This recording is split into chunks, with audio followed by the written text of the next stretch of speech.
আবু তাহের আনসারী খুশি হয়ে বললেন যে আজকের দিনে আমার মতো সম্মানিত ব্যক্তি কেউ নাই মেহমানের দিক থেকে, মানে এত সম্মানিত মেহমান আমার বাড়িতে। সম্মানিত মেহমানগুলো কে কে? রাসূলুল্লাহ সাল্লাল্লাহু আলাইহি ওয়াসাল্লাম, আবু বকর, ওমর। তো অনেক খুশি হলেন উনি, এবং উনি খেজুর আনলেন। নিজের খেজুরের গাছ রয়েছে, পাকা খেজুর, আধা পাকা খেজুর, রোতাব যেগুলোকে বলে, যেগুলো রমজানে সাধারণত আমরা খেয়ে থাকি, এগুলো সুন্নাহ। রোতাব দিয়ে শুরু করা, আধা পাকা খেজুর দিয়ে আপনি ইফতার করবেন, না পেলে যে কোনো খেজুর। তো উনি সব ধরনের খেজুর নিয়ে আসলেন ওনার বাগান থেকে। রোতাব আনলেন, বছর আনলেন, তামার আনলেন, মানে বিভিন্ন ক্যাটাগরির খেজুর। রাসূলুল্লাহ সাল্লাল্লাহু আলাইহি ওয়াসাল্লাম খেলেন। এরপরে উনি ছুরি হাতে নিয়ে একটা বকরি জবাই করার জন্য চলে গেলেন। তো রাসূলুল্লাহ সাল্লাল্লাহু আলাইহি ওয়াসাল্লাম বললেন যে ইয়াকা ওয়াল হালুব, আবু তাইহান, দুধওয়ালা বকরি জবাই করো, মানে বাচ্চার মা বকরিকে জবাই করে, অন্য বকরি দেখে জবাই করে। তার মানে রাসূলুল্লাহ মায়া যে বাচ্চার মাকে যদি, বাচ্চার বকরি মাকে জবাই করে খেয়ে না হয়তো বাচ্চাগুলো কোথায় যাবে, দেখেছেন? তো রাসূলুল্লাহ বললেন তুমি দুধওয়ালা বকরি জবাই করবে না। তো উনি বকরি জবাই করে একেবারে সুন্দর করে ভুনা করে হাজির করে দিলেন। রাসূলুল্লাহ সাল্লাল্লাহু আলাইহি ওয়াসাল্লাম এবং তার সাথে 2 সাহাবী খেলেন। তো এটা মদিনার অবস্থা। মদিনায় রাসূলুল্লাহ সাল্লাল্লাহু আলাইহি ওয়াসাল্লাম, নবী তো আসেনি আগে থেকে, এখন কি রাষ্ট্রনায়কের এই অবস্থা, পেটে ভাত নাই, আর মন্ত্রীদেরও এই অবস্থা। এরকম যদি হতো আমাদের দেশে মন্ত্রী মিনিস্টাররা, তাহলে কি এরকম ঝগড়া, দ্বন্দ্ব, মারামারি, কাটাকাটি, আয়নাঘর, রিমান্ড, কথা, গুম, কোন, এগুলো হতো? দেখতেন চাকরি নিতে যেত না, এ সরকারি ক্ষমতায় আসতে যেত না, তখন দেখতেন যে মতোয়ারা আসতো, যাদের ওরকম দুনিয়ার প্রতি কোনো লোভ লালসা নাই, জানেন যেখানে কিছু হবে না বা অল্প সামান্য কিছু পাওয়া যাবে চলার মতো। দেখতেন একটা ওষুধখোর, ঘুষখোর, হারামখোর, এগুলো তো আসতো না। তখন কি ভালো মানুষ হতো। কিন্তু এখন ক্ষমতাটা হয়েছে কি ব্যবসা, বাণিজ্যিক উন্নতির একটা বিরাট পথ, যার ফলে এইভাবে মারামারি, কাটাকাটি, খালি ক্ষমতায় আসতে পারলেই হলো, একেবারে সব সাভার করে ফেলবে। তো এগুলো জবাবদিহিতা আছে না নাই? অবশ্যই রয়েছে। রাসূলুল্লাহ সাল্লাল্লাহু আলাইহি ওয়াসাল্লাম আমাদেরকে সতর্ক করেছেন হারাম ভক্ষণ করতে, এবং বলেছেন আল মালুল লাহমুল্লাযী নাবাতা মিন সুহতিন ফান্নারু আউলা বিহি, শরীরের যেটুকু অংশ হারাম দ্বারা গঠিত হয়েছে ওটাকে পাওয়ার জন্যে জাহান্নাম বেশি হকদার, মানে ওটুকু জাহান্নামে যাবে। তার মানে কি পুরো বডিটাই জাহান্নামে যাবে। তো তখনকার খেলাফত কীরকম ছিল আর এখনকার খেলাফত বলি বা শাসন ক্ষমতা কীরকম চিন্তা করে দেখছেন? আবু বকর রাদিয়াল্লাহু আনহু তিনি খলিফা হওয়ার পর কাপড়ের ব্যবসা ছিল তার, ওটা নিয়ে চলে যাচ্ছেন, বাজারে যাচ্ছেন। তো সবাই তাকে বাধা দিল, জনগণ বাধা দিল যে আপনি যদি বাজারে যান তো খেলাফতের দায়িত্ব কে পালন করবে? বলছে আমার পেট কে চালাবে? আমি তো এই কাপড়ের ব্যবসা করে আমি এখান থেকে আমার সংসার চালাতে, আমার সংসারকে চালাবে। তখন সবাই মিলে, জনগণ মিলে একটা কিছু তার ধার্য করা হয়েছে। সেটা কি একটা ছিল, দুধ দেওয়ার জন্য একটা উট ছিল, উটের দুধ খেতেন, আর সামান্য কিছু ভাতা দেওয়া হতো যাতে তার কোনোরকম পরিবারটা চলে। এরপরে উনি যখন তার খেলাফতটা হ্যান্ডওভার করলেন কার নিকট? আবু বকর কে? ওমর রাদিয়াল্লাহু আনহুর নিকটে। তখন উনি তার ওই উটটা যেটা তাকে দেওয়া হয়েছিল ওটা দিয়ে দিলেন ওমরের নিকটে, যে এখন থেকে এটা ওমরের দায়িত্ব, মানে ওমর এই উটে দুধ খাবে। তার খেলাফতটা কত বড় দায়িত্বের ছিল, কত বড় জবাবদিহিতার ছিল। আর এখন খেলাফতের অবস্থা, এখন শাসন অবস্থা কীরকম সেটা আমাদের চোখের সামনে রয়েছে। সমাজ শুধু এইভাবে দিন দুনিয়াকে কামড়ে থাকা আল্লাহ কখনো চান না। কিন্তু আল্লাহ না চাইলেও পরীক্ষার চাওয়া চেয়েছেন বলে এগুলো ফিতনা ফাসাদ হচ্ছে, আল্লাহ ছেড়ে রেখেছেন। আল্লাহ দুনিয়া উন্মুক্ত করে দিয়েছেন। দুনিয়ার কতটুকু মূল্য আল্লাহ রাব্বুল আলামিন নিজেই, আল্লাহ রাসূল সাল্লাল্লাহু আলাইহি ওয়াসাল্লাম নিজেই বলেছেন। আল্লাহ এ দুনিয়া সম্পর্কে বলছেন, আল্লাহ বলছেন ওয়ামাল হায়াতুদ দুনিয়া ইল্লা মাতাউল গুরুর, দুনিয়ার জীবনটা ধোঁকার সামগ্রী ছাড়া কিছু নয়। মানে ধোঁকা দেবে। আপনি কোটি কোটি টাকা জড়ো করলেন, হক হালালি পথ বেছে না চলে যে কোনোভাবে জড়ো করেছেন। যেমন সরকারি আমলাদের কথা বলে এরকম করে জড়ো করে থাকে, বয়স 85, কিছুদিন পরে যে মরণ হবে এই হুঁশ কিন্তু থাকে না, বিশেষ করে দুনিয়াদার যারা। তো আল্লাহ এই দুনিয়াটা পুরোটাকেই বলছে, যে দুনিয়ার ভিতরে সোনা দানা মণি মুক্তা কত কি রয়েছে, এই দুনিয়ার পুরোটাকেই বলছে, এই দুনিয়ার জীবনটাকেই বলছে ওমাল হায়াতুদ দুনিয়া ইল্লা মাতাউল গুরুর, দুনিয়ার জীবনটা ধোঁকার সামগ্রী ছাড়া কিছু না। ধোঁকা দেবে আপনাকে। আপনি মনে করছেন যে এগুলো আমার আমার আমার, কিচ্ছু না। মরে গেলেই আপনি জন্ম যেভাবে লাভ করেছিলেন, খালি এসেছিলেন, কিছুই ছিল না সাথে, নিঃসঙ্গ হয়ে এসেছিলেন, আবার যাওয়ার মুহূর্তটা ওইরকমই হবে, কিছু নিয়ে যেতে পারবেন না। ওই স্বপ্নের ভিতরে স্বর্ণের ঢিপি হাতে ধারণ করার মতো। এটা আপনার হয়তো শুনেছেন কিনা, একজন ব্যক্তি স্বপ্নে দেখেছে যে একটা স্বর্ণের তাকে দেওয়া হয়েছে, টুকরো দেওয়া হয়েছে, স্বর্ণের একটা পাথর হাতে। তখন ওইটা নিয়ে অনেক চিন্তা করছে, ইয়া কারেগা ওয়া কারেগা, মানে কিছু তার চিন্তা ভালো। এই অবস্থাতে হঠাৎ করে স্বপ্ন দেখা একটু ঘুম লম্বা হয়। তার স্ত্রী বলছে যে উঠবেন না, তোমার যে ডিউটির টাইম। তো উঠে গিয়েছে, উঠে গিয়ে দেখে যত স্বপ্ন সব স্বপ্নই, যত কিছু দেখেছিল, তবে হাতে যে স্বর্ণের ঢিপিটা নিয়েছিল, স্বর্ণের টুকরোটা, হাতটা এইভাবে রয়ে গেছে, কিন্তু স্বর্ণ আর নাই, স্বর্ণ আর নাই। এটা হলো এই দুনিয়ার উদাহরণ, যে আপনি আমি বলছে আমার মাল, আমার বাড়ি, আমার গাড়ি, আমার পদ, আমি মন্ত্রী, আমি মিনিস্টার, আমি এই আমি সেই, কিন্তু মরণের সময় দেখবেন যে কিচ্ছু না, আপনার কিছুই নাই। এমনকি মরণের আগেও পদ হারিয়ে কি পরিস্থিতি, কে কোন দিকে দৌড়াবে পালাবে। কারণ কথাই বলে চোরের মন পুলিশ, পুলিশও তো দুর্নীতি। পুলিশ কাকে ভয় করবে? ওরও মনে দুর্বলতার কারণে সেও কি অনেক সময় নাফসি করে। তো এই যে মনে করেন যে মরণের সময়টা, আমার বাড়ি, আমার গাড়ি, আমার আমার আমার আমার আমার করতে করতে মরণের সময় দেখছে যে না, কিচ্ছু না, এগুলো সব ফেলে যেতে সে বাধ্য। আর তার এ দুনিয়ার সম্পদ বলতে মাত্র 3টা কাপড়ে 3টা কাপড়, এটাই তার সঙ্গী হয়ে যাচ্ছে। তাহলে সাথে কি যাচ্ছে? সাথে তার যাচ্ছে আমল, সৎ হলে সৎ, অসৎ হলে অসৎ। এই যে মনে করেন দুনিয়া নিয়ে কামড়াকামড়ি, তো এই দুনিয়াদারগুলির অবস্থা কী হবে? যারা কোনো কিছুকেই পরোয়া করেনি, শুধু টাকা টাকা হলুস, এগুলো করতে করতে জীবনটা শেষ করে দিয়েছে। বয়স 85, 100-র কাছাকাছি, তবুও ক্ষমতা চায়, তবুও তার কি নেতৃত্ব চায়, তবুও তার টাকা চায়। হাজার হাজার কোটি টাকা হওয়ার পর আরও তার টাকা লাগবে। এই জন্য কেউ বলেছে যে এটা সাগরের পানির মতো। সাগরের পানি যত খাবেন তত পিপাসা কি বাড়তে থাকবে। পিপাসা দূরীভূত করার জন্য সাগরের পানি খেয়ে লাভ নেই, যত খাবেন পিপাসা তত বাড়তে থাকবে।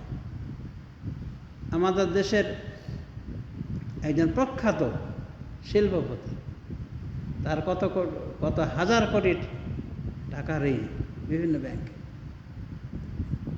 আছে না? এভাবে বিভিন্ন দেশের অবস্থা।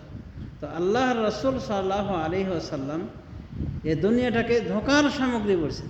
আল্লাহ রাব্বুল আলামিন ধোঁকার সামগ্রী বলেছেন, আর এই দুনিয়া থেকে সতর্ক করে দিয়েছেন। আর রাসূলুল্লাহ সাল্লাল্লাহু আলাইহি ওয়াসাল্লাম এই দুনিয়ার বিভিন্ন উদাহরণ দিয়েছেন। কয়েকটা উদাহরণ দেওয়া যেতে পারে। যেমন রাসূলুল্লাহ সাল্লাল্লাহু আলাইহি ওয়াসাল্লাম বলেন, লাউ কানাতিদ দুনিয়া তা'দিলু ইনদাল্লাহি জানাহা বাউযা মা সাকা মিনহা কাফিরুন শারবাতাম মিন মা। এই দুনিয়াটা পুরোটা মানে সোনা দানা মণি মুক্তা জওহর সব সহ এই দুনিয়াটা যদি মাছির মশা, বাউদা মানে মশা, মশার একটা ডানা সম পরিমাণ মূল্য থাকতো এই দুনিয়াটা পুরোটা, মা সাকা মিনহা কাফের শারবাতাম মিন মা, তাহলে কোনো কাফেরকে এক ঢোক পানি পান করতে দিতেন না। এই জন্য যে দুনিয়াটার মূল্য একটা মশার ডানার সমান, কিন্তু তাও না। তাহলে সেই দুনিয়ার পিছে এতটা বিভোর হয়ে এতটা কামড়াকামড়ি করে লাভ কি? কি ফায়দা? পরকাল আর দুনিয়া একটু চিন্তা করে দেখেন কতটা মানে তফাৎ। এটা একটা উদাহরণ গেল। সুন্নাতের হাদিসে রাসূলুল্লাহ সাল্লাল্লাহু আলাইহি ওয়াসাল্লাম বলছেন। আর এক হাদিসে রাসূলুল্লাহ সাল্লাল্লাহু আলাইহি ওয়াসাল্লাম এক সময় যাচ্ছিলেন, বর্ণনায় পাওয়া যায়, সাহাবায়ে কেরাম নিয়ে। পথে দেখেন একটা মরা বকরি, মরা বকরির কান ধরে বলছেন, আইয়াকুম হাযা লাহু বিদিরহাম, সাহাবীরা তোমাদের কে নিতে চায় এই বকরিটা এক দিরহামে? তো তারা বলে ইয়াগফিরুল্লাহু লাক, তারা বলে আল্লাহ আপনাকে মাফ করুন ইয়া রাসূলুল্লাহ, এটা আবার কে নেবে? এটা যদি এমনিও দেওয়া হয় তাও তো কেউ নেবে না, মরা বকরি। এবং আরটা তার আইব ছিল, দোষ ছিল যে কান ছোট। তা মরা বকরি তো এমনিই নেবে না, সেখানে এক দিরহাম দিয়ে কে নেবে? তখন রাসূলুল্লাহ সাল্লাল্লাহু আলাইহি ওয়াসাল্লাম বললেন, লা দুনিয়া আহওয়ানু আলাল্লাহ মিন হাযিহি আলা আহলিহা, দুনিয়াটা আল্লাহর নিকটে এই কান কাটা, এই কান ছোট মরা বকরির থেকেও আরও কি নিকৃষ্ট আল্লাহর নিকটে। মানে এতটাই নিচু, এর পরিবারের নিকটে যত তুচ্ছ হওয়ার কারণে বকরিটা ফেলে গিয়েছে, মরা বকরি। আল্লাহর নিকটে আরও তুচ্ছ এই দুনিয়াটা। তাহলে দুনিয়ার মূল্যায়ন আর এক হাদিস থেকে আমরা বুঝতে পারি, এটা সুন্নাতের হাদিস।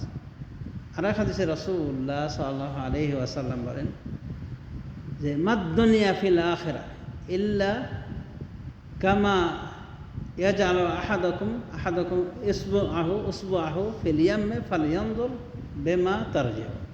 দুনিয়াটা আখিরাতের তুলনায় এমন যেমন একজন ব্যক্তি বিশাল সাগরে তার আঙ্গুলটা রেখে দেখুক, এরপরে দেখুক ওর ভিতরে কতটুকু পানি ধরেছে। আঙ্গুলে পানি ধরে কতটুকু ধরবে? কয়েক ফোঁটা। আর বিশাল সমুদ্র হলো কি আখিরাত। রাসূলুল্লাহ সাল্লাল্লাহু আলাইহি ওয়াসাল্লাম বলছেন যে এই বিশাল সমুদ্রটা ওর ভিতরে আঙ্গুল দিলে যেমন সামান্য কিছু পানি ধরে, এটা হলো দুনিয়া। আর বিশাল সমুদ্র আখিরাত, তাহলে কোনো তুলনাই হয় না। এটা বিশুদ্ধ হাদিস। তাহলে আমরা আখিরাতের মানে কত বিশালতা, কত যে মর্যাদাবান লক্ষ্য করে দেখেছি। রাসূলুল্লাহ সাল্লাল্লাহু আলাইহি ওয়াসাল্লাম বলেন, লা মাউযিউ সাওতি আহাদিকুম ফিল জান্নাহ খায়রুম মিনাদ দুনিয়া ওয়া মা ফিহা। জান্নাতের ভিতরে চাবুক রাখার সমপরিমাণ জায়গা, এটা দুনিয়া আর দুনিয়ার ভিতরে যত কিছু রয়েছে সব থেকে উত্তম। মানে গোটা দুনিয়া বিক্রি করে দিয়ে ওই আখিরাতের জান্নাতের সামান্য চাবুক রাখা পরিমাণ জায়গাটারও সমপরিমাণ হবে না পুরো দুনিয়াটা। বুখারী শরীফ হাদিস। এরপর রাসূলুল্লাহ সাল্লাল্লাহু আলাইহি ওয়াসাল্লাম বলেন, লাউ আন্না ইমরাআতান মিন নিসাই আহলিল জান্নাহ ইত্তালাত লা আযাত মাইলাহুমা আলা মালাতহা রিহা, যদি জান্নাতি কোনো নারী এই দুনিয়া শুধু একটু দেখে, উঁকি মেরে দেখে, এই দুনিয়ার বুকে তাকিয়ে দেখে, আযাত মা বাইনহা, তাহলে এই পুরোটাই এক দিগন্তকে কি করবে? আলোকিত করে দেবে, আলোয় আলোকিত করে দেবে। মানে সূর্য ফেল, চন্দ্র ফেল,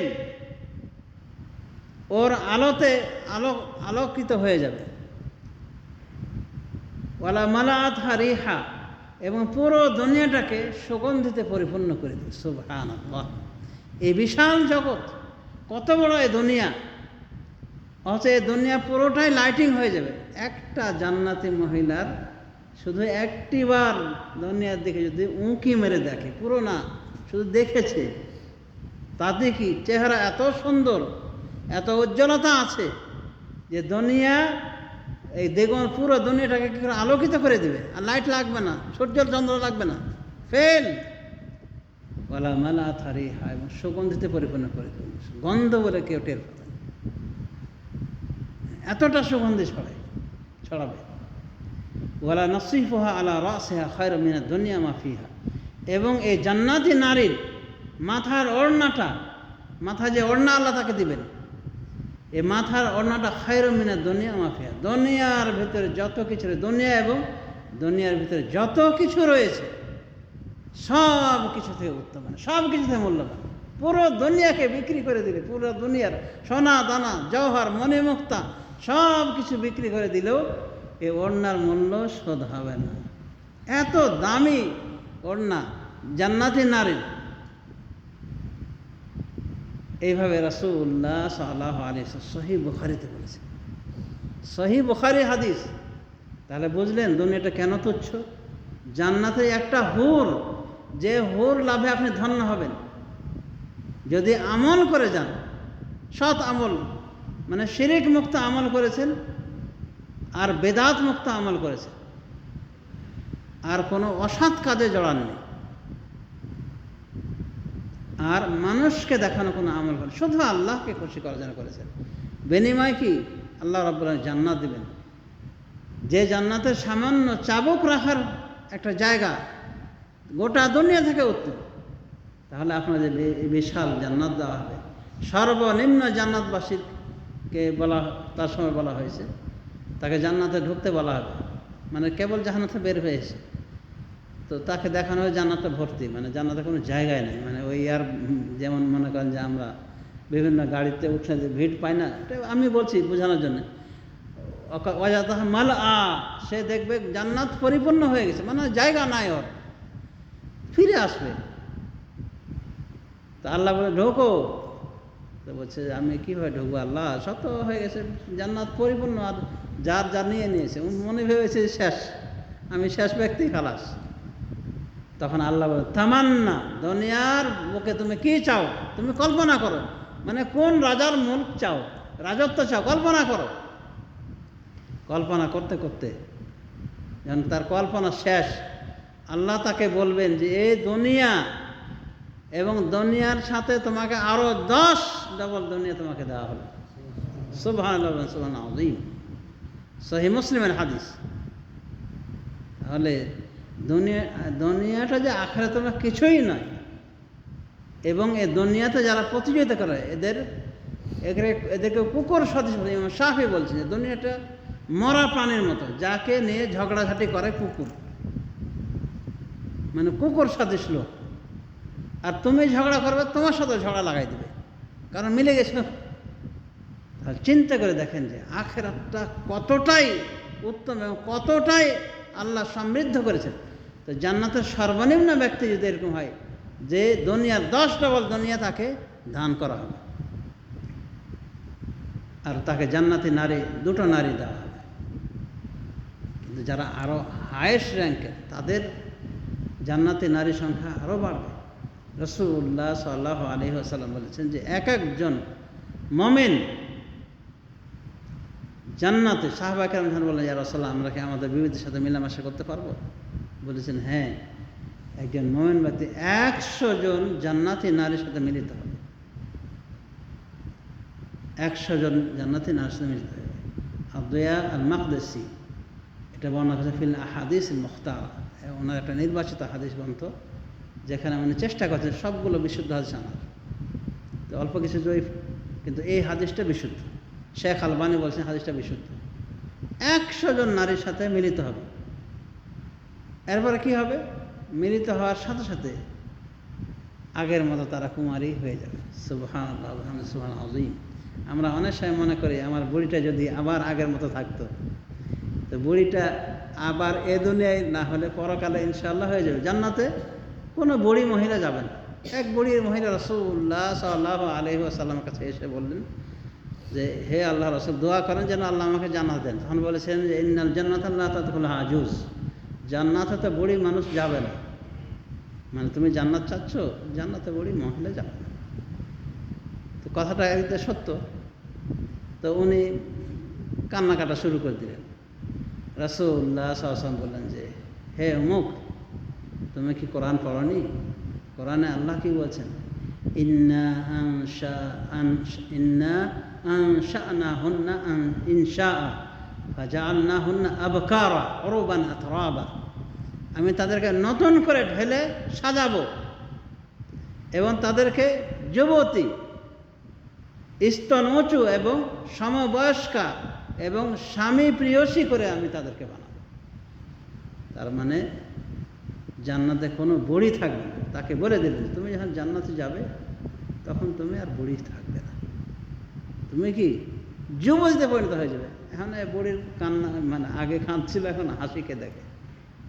তো সমাজে শুধু এই হলো জান্নাত। 30 বছর বা 33 বছরের যুবক যুবতী হয়ে সবাই জান্নাতে প্রবেশ করবে। এবং জান্নাতে কোনো অসুখ নাই, জান্নাতে কোনো সমস্যা নাই, কোনো পেশা পায়খানা বালা নাই, খালি খাওয়া দাওয়া করবেন। এই যে বলে না কেউ কেউ, এ দুনিয়াতেই বলছে খাওয়া দাওয়া ফুর্তি করো আর কয়েক দিন বাঁচতে পারো, বলতে পারো। তো এটা যারা করবে এদের জন্য জান্নাতে বঞ্চিত হওয়া স্বাভাবিক। কারণ খাওয়া দাওয়া ফুর্তি করার জন্য এই দুনিয়াটা আসেনি। দুনিয়াটা এসে এবাদত বন্দেগীর জন্য। হ্যাঁ, এবাদত বন্দেগী করে বৈধভাবে ফুর্তি করার সমস্যা নেই, তাও ফুর্তি তোমার কি শরীয়ত অনুকূল হতে হবে। কিন্তু খাওয়া দাওয়া ফুর্তি করো, এটা কিন্তু জান্নাতের জন্য ফিট। আল্লাহ রাব্বুল আমিন ওখানে আর কোনো নামাজ রোজা কাউকে দিবেন না, শুধু জিকির আজকার মন থেকে এমনি বেরিয়ে আসবে। যেভাবে আমরা শ্বাস নিতে পারি, আমাদের কোনো অভাব হয় না, কষ্ট হয় না, বিশেষ করে রোগী না হলে এমনি শ্বাস প্রশ্বাস আসতেই আছে। তো জান্নাতে এভাবে মুমিনগণ জিকির আজকার করবে, সুবহানাল্লাহ, আলহামদুলিল্লাহ, লা ইলাহা ইল্লাল্লাহ, আল্লাহু আকবার ইত্যাদি জিকির আজকার করবে। আর খাওয়া দাওয়া আর আনন্দ ফুর্তি। এই জন্য কোনো কবিতার কল্পনার যুক্ত কবিতায় বলছেন, নাইকো সেথায় নামাজ রোজা, নাইকো সেথায় কাম, কেবল খানা পিনা প্রেম প্রীতি আনন্দ আরাম। তো এগুলো কি বর্তমান যুগের নেতারা বুঝবে, যারা দুনিয়া নিয়ে এরকম কামড়ি করছে এবং জনগণকে অশান্তিতে ফেলে দিচ্ছে শুধু এই দুনিয়ার কারণে, এবং দুনিয়ার প্রতিযোগিতায় এতটাই বিভোর হয়েছে যে কবরে পাঁচ চলে যাচ্ছে, এক পা চলে গেছে। তারপরও কি সুদ, ঘুষ, অবৈধ কন্ট্রাক্ট, একটা কিছু করছে তো কি করছে, বাজেট হচ্ছে হয়তো 20 কোটি 25 কোটি বাজেট পাস করে দেয়, 5 কোটি নিজের পকেটে। এরকমই তো হচ্ছে, অবৈধ পন্থায় কত কী করছে। তো এই দুনিয়াকে যদি কেউ জান্নাত মনে করে, তো পরকালে তার জন্য কি অপেক্ষা করছে, জাহান্নাম। তার মানে এই দুনিয়া হলো পরীক্ষা কেন্দ্র। আমরা যদি আমল করি, সৎ আমল করি, এবং যদি আমরা সৎ আমলের সাথে কোনো শিরক যুক্ত না করি, বিদআত না করি, কাজকর্মে রিয়াকারিতা না দেখায়, মানুষকে খুশি করার উদ্দেশ্য না হয় বরং আল্লাহকে খুশি করার জন্য করি, তো ইনশাআল্লাহ এই মহা সুখের জান্নাত লাভে আমরা ধন্য হব। এত মূল্যবান জান্নাত, রাসূল নিজে বলছেন, আল্লাহ ইন্না সিলাত আল্লাহিল গালিয়া, মনে রাখবে আল্লাহর সম্পদ অনেক মূল্যবান। এরপরে বলছেন আল্লাহর সম্পদ হলো জান্নাত। আল্লাহর এই মূল্যবান সম্পদ জান্নাত লাভ করতে হলে অবশ্যই আমাদেরকে সতর্ক থাকতে হবে এবং দুনিয়ার প্রতি লোভ লালসা কমাই দিতে হবে, বৈধ পথে ইনকাম করতে হবে। আর যথাসাধ্য বর্তমান জামানার যে পরিস্থিতি, এগুলো থেকে আমাদের বিরত থাকার চেষ্টা করতে হবে, তবে ইনশাআল্লাহ আমরা জান্নাত লাভের ধন্য হব। সমাজে শুধু আমরা তাহলে বুঝতে পারলাম আজকে সংক্ষিপ্ত পরিসরে দুনিয়ার হাকিকত কী আর আখিরাতের হাকিকত কী। এই জন্য হাদিসে কুদসিতে রাসূলুল্লাহ সাল্লাল্লাহু আলাইহি ওয়াসাল্লাম উল্লেখ করেছেন সরাসরি আল্লাহ থেকে, এটা কোরআনে পাওয়া যায় না। এটা রাসূল আল্লাহ বলেছেন, আল্লাহর রাসূল সাল্লাল্লাহু আল্লাহর কথাগুলিকে নিজের ভাষায় ব্যক্ত করেছেন। আল্লাহ বলছেন, আ'দাতু লিইবাদিস সালিহিনা মা লা আইনুন রাআত ওয়ালা উযুনুন সামিআত ওয়ালা খাতারা আলা কলবি বাশার। আমি আমার সৎকর্মশীল বান্দাদের জন্য এমন কিছু তৈরি করে রেখেছি, মানে জান্নাতে, মা লা আইনুন রাআত, যা কোনো চোখ দেখে, ওয়ালা উযুনুন সামিআত, আর যা কোনো কর্ণ শুনিনি, ওয়ালা খতরা আলা কলবি বাশার, আর কোনো মানুষের হৃদয় তাকে অঙ্কন করতে হয়নি, মানে কল্পনায় আঁকতে পারেনি জান্নাতটা কেমন। এরকম জান্নাত সহিহ বুখারী হাদিসে হয়ে বলেছে। তো আল্লাহ রাব্বুল আলামিন জান্নাতে যে সমস্ত সম্মান রেখেছেন মুমিনদের জন্য, যে সব নেয়ামত, সে নেয়ামতগুলোর মানে কোনো তুলনাই চলে না। আরে কল্পনা করার সাথে সাথে এসে হাজির, ফিহা মা তাশতাহিল আনফুস, এই জান্নাতে রয়েছে ওটাই যা মন চাইবে, তালাজ্জুল আয়ুন, চক্ষু যেটাকে সুস্বাদু মনে করবে, ওয়া আনতুম ফিহা খালিদুন, আর তোমরা সেই জান্নাতে চিরস্থায়ীভাবে বসবাস করবে। কত সুখের স্থান! এই সুখের স্থানকে ভুলে গিয়ে, এই সুখের স্থানকে ছেড়ে দিয়ে আজ আমরা অনেকেই বিভ্রান্ত হয়ে এদিক ওদিক ঘোরাঘুরি করছি, আর মনে করছি যেন দুনিয়াটাই আমাদের জন্যে মানে শ্রেষ্ঠ সেরা। কিন্তু মনে রাখতে হবে, যাদের নিকটে দুনিয়া হবে 1 নম্বরে, আখেরাত হবে 2 নম্বরে, তাদের অবস্থা আশঙ্কাজনক, বরং এগুলো জাহান্নামী হওয়ার আলামত। দুনিয়া 1 নম্বর, আখেরাত 2 নম্বর। মানে দুনিয়াটা থাকতে হবে মিয়া 100/100, আর আখেরাত থাকলে কি না থাকলে সমস্যা নেই। এই জন্য দেখবেন কিছু লোক আছে 2 ওয়াক্ত নামাজ পড়ে, 3 ওয়াক্ত নামাজে নাই, ইচ্ছা মতো তারা ইবাদতবন্দি করে, মনে ছাড়া নামাজ পড়ে, মনে ছাড়া নামাজ পড়লো না। আর মানুষ দেখায় নামাজ, চেয়ারম্যান মোড়ল, এখন যদি নামাজের টাইম হয়েছে নামাজ না পড়লে মানুষ কি বলবে, আরে এটা বেনামাজি চেয়ারম্যান, তখন কি নামাজ পড়ি না, বাড়িতে একক তো নামাজ নেই। তো সমাজে শুধু এগুলোর অর্থই হলো যে এগুলো দুনিয়া পূজা, এবং বর্তমান দুনিয়ার যে বিদ্যা, আমাদের দেশের যেটা বিদ্যা, জেনারেল লাইনে যেটা বিদ্যা, আল্লাহর কসম করে যদি আমি বলতে পারি যে এই বিদ্যা আল্লাহকেও চিনহাবে না, আল্লাহ রসুলকেও চিনহাবে না, আল্লাহ দিনকেও পরিচয় করাবে না, একেবারে বিভ্রান্ত হয়ে দুনিয়া পূজারি হয়ে বের হবে। এগুলো প্রতিষ্ঠা 10-12 বছরের কোর্স যদিও হয়, তবুও কিছুই শিখতে পারবে না, না আল্লাহ সম্পর্কে, না আল্লাহর দিন সম্পর্কে, না রাসূলুল্লাহ সাল্লাল্লাহু আলাইহি ওয়াসাল্লাম সম্পর্কে। মানে মনে হচ্ছে যেন জাহান্নামের কীট হয়ে বের হচ্ছে, কিচ্ছু জানে না। হ্যাঁ, শুরুতে যদি বাপ মা তাকে ধর্মীয় শিক্ষা দিয়ে থাকে, সেই হিসেবে তারা ধর্ম পালন করবে, কিন্তু ধর্ম পালন করবে আমাদের দেশের সিলেবাস অনুযায়ী, জেনারেল লাইনে বিশেষ করে বলছি, এটা সম্ভব না। যার ফলে তো আমাদের এই অবস্থা, শুধু দুনিয়া কেন্দ্রিক, বাপ মার সন্তানের চিন্তা শুধু দুনিয়া কেন্দ্রিক। কীভাবে সন্তান কি ডেভেলপ করতে পারে আগেই চিন্তা নিয়েছে। বাচ্চাকে শোয়ায়, ওই সময় বলে তাড়াতাড়ি শুয়ে যা, সকালে তোর স্কুল যেতে হবে। বলে না যে বাচ্চা তাড়াতাড়ি শুয়ে যা, তোর ফজরের নামাজ পড়তে হবে। ফজরের নামাজ তো নাই, এগুলো বিদ্যায় ফজরের নামাজ পড়তে উৎসাহিত করা হয়নি, নামাজের প্রতি উৎসাহিত করা হয়নি। এমনকি এমনও বলা হয় যে তুই পরীক্ষা দিবি, রোজা রাখিস না, পরীক্ষা তোর খারাপ হবে। এরকম বেকুফ মার্কা রয়েছে, বাবা মা রয়েছে। আবার বাবা মা এমনও অযোগ্য রয়েছে, মেয়েকে ড্যান্স শেখানোর জন্য মাস্টার রেখেছে। আবার যদি সে টিভির পর্দায় কোনো রকম আসতে পারে, আমি দেখেছি সোভানে একজন আরেক বন্ধুকে দেখ রে, এটা আমার মেয়ে কীরকম নাচে। কত বড় হতভাগ্য বাবা, কত বড় অযোগ্য বাবা। এগুলো বাবা সম্পর্কে সন্তানা বলে যে বাবাকে একটু আইনে দেন, ওর কারণে তো মিসগাইডেড হয়েছে, ওরা কিছু করি। সমাজে শুধু এবং অযোগ্য বাবা হবেন না, অযোগ্য পিতা হবেন না, অযোগ্য মারা যেন অযোগ্য মা নয়, বরং সবার ভিতরে জবাবদিহি থাকা উচিত। আল্লাহ রাব্বুল আলামিন বলছেন, আমি শেষ করে দিচ্ছি, ইয়া আইয়ুহাল্লাযীনা আমানু ইত্তাকুল্লাহ, ইয়া আইয়ুহাল্লাযীনা আমানু ইত্তাকুল্লাহ ওয়া কুনু মা'আস সাদিকিন, হে ইমানদার, তোমরা আল্লাহকে ভয় করো এবং সত্যবাদীদের সাথে থাকো, মিথ্যাবাদীদের সাথে থাকো। আবার আল্লাহ কি বলছেন, ও আনফুসাকুম ইয়া আইয়ুহাল্লাযীনা আমানু, হে ইমানদার, তোমরা নিজেদেরকে এবং নিজ পরিবারকে জাহান্নামের আগুন থেকে রক্ষা করো। তাহলে প্রত্যেকের দায়িত্ব হলো নিজে ভালো হওয়া, নিজে জাহান্নাম থেকে বাঁচার পথ অবলম্বন করা, আর নিজ পরিবারকে এগুলো শিক্ষা দেওয়া। আর নিজ পরিবারকে আমি টাকা দিয়ে পাঠিয়ে দিয়েছেন, লন্ডন, জার্মান, ব্রিটেন, ফ্রান্স পাঠিয়ে দিয়েছেন। মানে টাকা বেশি, টাকার মানে থামতে পারে না, ওই সন্তানকে শিক্ষিত করার জন্য পাঠিয়েছেন, দুনিয়ার শিক্ষিত। আর দুনিয়ার শিখে এমন হয়েছে দেয়ার ইজ নো গড, আর আপনার কপালে জুটছে বৃদ্ধাশ্রম, হো হো করে কাঁদতেছে, ছেলের জন্য সব কিছু শেষ করে দিলাম, আর ছেলে আমাকে হাতে দিব না। তো কি যে বিদ্যা শিখিয়েছেন আপনি, এই বিদ্যার এটাই মানে নগদ পুরস্কার আপনার সমাজে। শুধু নিজে মানুষ হতে হবে এবং পরিবার পরিজনকে মানুষ করতে হবে, যাতে এরকম দুনিয়া লোভী দুনিয়াবী কুকুরের মতো যেন না হয়, আখেরাতকে ভুলে গিয়ে। বরং প্রত্যেকের উচিত পরিবার হিসাবে, পরিবারের মালিক হিসেবে নিজ পরিবারকে সঠিকভাবে গাইড করা, তাদেরকে সঠিকভাবে তালিম দেওয়া। আল্লাহ রাব্বুল আলামিন আমাদেরকে এই বিশাল জান্নাত এবং এই জান্নাতের নেয়ামত এগুলি ভোগ করা তৌফিক দান করুন, এগুলো আমি তৌফিক দান করুন এবং আমাদেরকে আল্লাহ রেজামন্দির পথে পরিচালনা করুন এবং জাহান্নামের পথ থেকে এবং জাহান্নামীদের পথ থেকে, তাদের আমল থেকে আমাদেরকে হেফাজতে রাখুন। আমিন। ওয়া সাল্লাল্লাহু আলা নবিয়িনা মুহাম্মদ ওয়া আলা আলিহি ওয়া সাহবিহি আজমাইন।